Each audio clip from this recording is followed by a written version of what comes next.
The paradox. Jesus answered and said to them, "Those who are well have no need of a physician, but those who are sick. I have not come to call the righteous, but sinners to repentance." Luke 5, verses 31 and 32. Tragically, there are some people who are simply too good to be saved. Some people barge their way through life with a growing list of personal accomplishments on a clipboard attached to their belts, ready for the moment when God, or whatever they happen to believe in, asks them to give an account.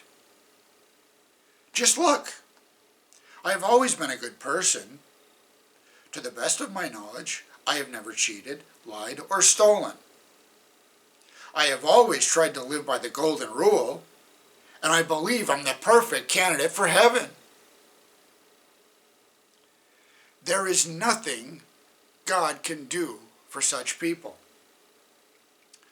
Those who are blind to the serious flaw of sin will never ask the great physician for help, and God will not force himself on people who do not ask.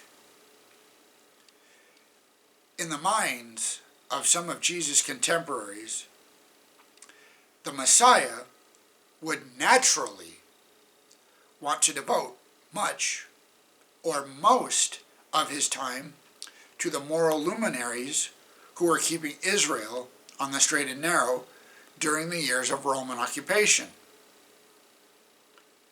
Desperate to keep the nation from falling into the same sins that had led them to Babylonian exile. Many of the scribes and Pharisees had fallen into the opposite ditch and had become fastidious about rules, rights, and regulations. It was still the sin of pride and self-sufficiency, however.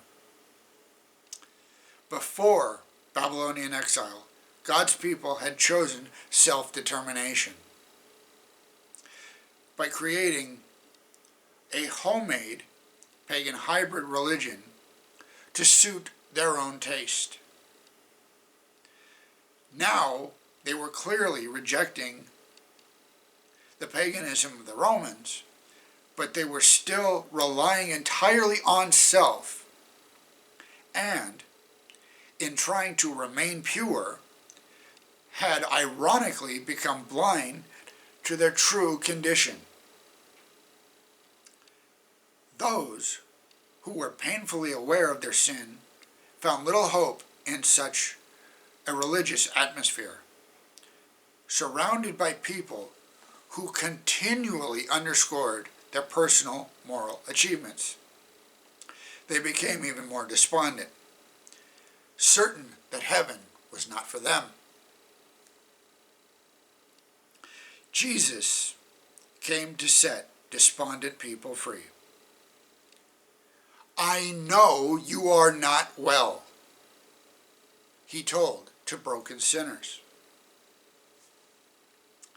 "That's why I came, because you needed me." Approaching Jesus is paradoxical. The closer you get, the less righteous you seem. That's not a problem. Comprehending your brokenness is the path of solution. The real problem?